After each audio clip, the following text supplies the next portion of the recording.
ಬೆಳಗಿನ ಜಾವದ ವಂದನೆಗಳು. ಇಂದು ಭಾರತ ಹೆಮ್ಮೆ ಪಡ್ತಕ್ಕಂಥ ದಿನ. 2024 ಫ್ರಾನ್ಸ್ನ ಪ್ಯಾರಿಸ್ನಲ್ಲಿ ನಡೀತಕ್ಕಂಥ ಒಲಿಂಪಿಕ್ ಕ್ರೀಡಾಕೂಟದಲ್ಲಿ ಹರಿಯಾಣ ರಾಜ್ಯದ ಕುಮಾರಿ ಮನು ಭಾಕರ್ ಅಂತಕ್ಕಂಥ ಹೆಮ್ಮೆಯ ಪುತ್ರಿ 10 ಮೀಟರ್ ಏರ್ ರೈಫಲ್ನಲ್ಲಿ ಕಂಚಿನ ಪದಕವನ್ನು ಪಡೆದು ಭಾರತದ ಮೊಟ್ಟ ಮೊದಲ ಪದಕ ಸಾಧನೆ ಮಾಡಿದ್ದಕ್ಕಾಗಿ ಆಲ್ಗೂರ್ ಗ್ರಾಮದ ಸಮಸ್ತ ಜನತೆ ಮುದ್ದು ಮಕ್ಕಳ ಪರವಾಗಿ ಜೋರಾಗಿ ಚಪ್ಪಾಳೆ ತಟ್ಟುವ ಮೂಲಕ ಅವರಿಗೆ ಅಭಿನಂದನೆಗಳನ್ನು ಸಲ್ಲಿಸೋಣ. ಅದರ ಜೊತೆಗೆ ಬಾಗಲಕೋಟೆ ಜಿಲ್ಲೆಯ ಮಾನ್ಯ ಜಿಲ್ಲಾಧಿಕಾರಿಗಳು ಹಾಗೂ ಜಿಲ್ಲಾ ದಂಡಾಧಿಕಾರಿಗಳು ಆಗಿರ್ತಕ್ಕಂಥ ಸನ್ಮಾನ್ಯ ಜಾನಕಿ KM ಅವರು ಪ್ರತಿ ತಿಂಗಳು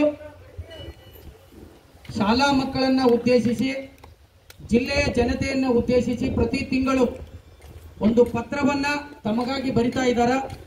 ಇವತ್ತು ಜುಲೈ ತಿಂಗಳ ಪತ್ರವನ್ನ ತಮಗೆ ಬರೆದಿದ್ದಾರೆ. ಅವರ ಸಂದೇಶ ಏನು, ತಮ್ಮ ಬಗ್ಗೆ ಎಷ್ಟು ಕಾಳಜಿ ಇದೆ ಎಂಬುದನ್ನ ಸಾಬೀತುಪಡಿಸ್ತಕ್ಕಂಥ ಒಂದು ಪತ್ರವನ್ನ 8ನೇ ತರಗತಿ ವಿದ್ಯಾರ್ಥಿ ಓದ್ತಾನೋ ಅವ್ರು ಏನ್ ಬರೆದಿದ್ದಾರೆ ಅನ್ನೋದನ್ನ ಲಕ್ಷ ಕೊಟ್ಟು ಎಲ್ಲರೂ ಕೇಳಿ. ನೀವೆಲ್ಲರೂ ಕ್ಷೇಮವೆಂದು ಭಾವಿಸಿರುವೆ.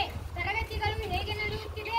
ಪಠ್ಯ ಮತ್ತು ಪಠ್ಯೇತರ ಚಟುವಟಿಕೆಗಳಲ್ಲಿ ನೀವು ಸಕ್ರಿಯವಾಗಿ ಪಾಲ್ಗೊಳ್ಳಬೇಕು. ಹಾಗಾದಾಗ ವಿದ್ಯಾರ್ಥಿ ಜೀವನದ ಸಮಯವನ್ನು ಸಾರ್ಥಕವಾಗಿ ಬಳಸಿಕೊಂಡಂತಾಗುತ್ತದೆ. ಈ ಅಮೂಲ್ಯ ಸಮಯವನ್ನು ವ್ಯರ್ಥ ಮಾಡದಿರಿ. ವಾತಾವರಣದ ಬದಲಾವಣೆಯನ್ನು ನೀವು ಗಮನಿಸಿದ್ದೀರಿ. ಇದೀಗ ಡೆಂಗು ಜ್ವರದ ಭೀತಿ ಎಲ್ಲೆಡೆ ಇದೆ. ಆದ ಕಾರಣ ನೀವೆಲ್ಲರೂ ನಿಮ್ಮ ಮನೆ ಮತ್ತು ಶಾಲೆಯ ಆವರಣವನ್ನು ಸ್ವಚ್ಛವಾಗಿ ಇರಿಸಿಕೊಳ್ಳಲು ಪ್ರಯತ್ನಿಸಿರಿ. ಹಗಲಿನಲ್ಲಿ ಕಚ್ಚುವ ಏಡಿಸ್ ಸೊಳ್ಳೆಯ ಕಡಿತದಿಂದ ಇದು ಬರುತ್ತದೆ. ಡೆಂಗು ಜ್ವರ ಇರುವ ರಕ್ತ ಹೀರಿದ ಸೊಳ್ಳೆಯು ಬೇರೆ ವ್ಯಕ್ತಿಗಳಿಗೆ ಕಚ್ಚುವುದರಿಂದ ಇದು ಒಬ್ಬರಿಂದೊಬ್ಬರಿಗೆ ಹರಡುತ್ತದೆ.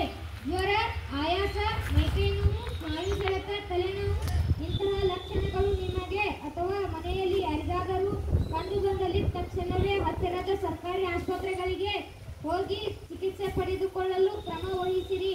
ಹಾಗೆಯೇ ಮತ್ತೊಂದು ಮುಖ್ಯ ವಿಷಯವನ್ನು ತಮ್ಮೊಂದಿಗೆ ಹಂಚಿಕೊಳ್ಳುತ್ತೇನೆ. ಈ ವರ್ಷ ಉತ್ತಮ ಮಳೆಯ ಆಗಮನವಾಗುತ್ತಿದ್ದು, ಹೆಚ್ಚಿನ ಮಳೆಯಿಂದ ತಮ್ಮ ರಾಜ್ಯದ ಅಣೆಕಟ್ಟುಗಳಾದ ಆಲಮಟ್ಟಿಯ ಲಾಲ್ ಬಹದ್ದೂರ್ ಶಾಸ್ತ್ರಿ ಸಾಗರ, ಹಿಡಕಲ್, ನಾರಾಯಣಪುರ ಜಲಾಶಯಗಳು ಭರ್ತಿಯಾಗುತ್ತಿದ್ದು, ಜಲಾಶಯದ ನೀರಿನ ಹೊರಹರಿವಿನ ಪ್ರಮಾಣವನ್ನು ಹೆಚ್ಚಿಸಲಾಗುತ್ತಿದೆ. ಆದ್ದರಿಂದ ನದಿ ತೀರದ ಗ್ರಾಮಗಳಲ್ಲಿ ಅಪಾಯಕ್ಕೆ ತುತ್ತಾಗುವ ಗ್ರಾಮಗಳ ಜನರು ಸುರಕ್ಷಿತ ಸ್ಥಳಕ್ಕೆ ತೆರಳುವುದು ತುರ್ತಾಗಿ ಆಗಬೇಕಿರುತ್ತದೆ. ಅದಕ್ಕಾಗಿ ಜಿಲ್ಲಾಡಳಿತ ಗ್ರಾಮಕ್ಕೆ ಸಮೀಪವಿರುವ ಕಾಳಜಿ ಕೇಂದ್ರಗಳನ್ನು ಗುರುತಿಸಿದ್ದು, ಆ ಕಾಳಜಿ ಕೇಂದ್ರಗಳಲ್ಲಿ ಪ್ರವಾಹದ ವೇಳೆಯಲ್ಲಿ ಆಶ್ರಯ ಪಡೆಯಬಹುದಾಗಿದೆ. ನಿಮ್ಮ ಊರುಗಳಲ್ಲಿ ಇಂತಹ ಪರಿಸ್ಥಿತಿ ಇದ್ದರೆ ನೀವು ಮತ್ತು ಕುಟುಂಬದವರು ನದಿ ತೀರಕ್ಕೆ ಹೋಗದಿರಿ. ಇದರಿಂದಾಗಿ ಜನ ಮತ್ತು ಜಾನುವಾರುಗಳ ಜೀವಗಳು ನಷ್ಟವಾಗುವುದನ್ನು ತಪ್ಪಿಸಬಹುದು.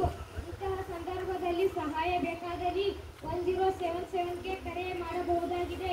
ಈ ಮಾಹಿತಿಯನ್ನು ಪೋಷಕರಿಗೆ ತಿಳಿಸಿರಿ. ಮುಂದಿನ ಪತ್ರದಲ್ಲಿ ಮತ್ತೆ ಭೇಟಿಯಾಗೋಣ. ಶುಭಾಶಯಗಳು.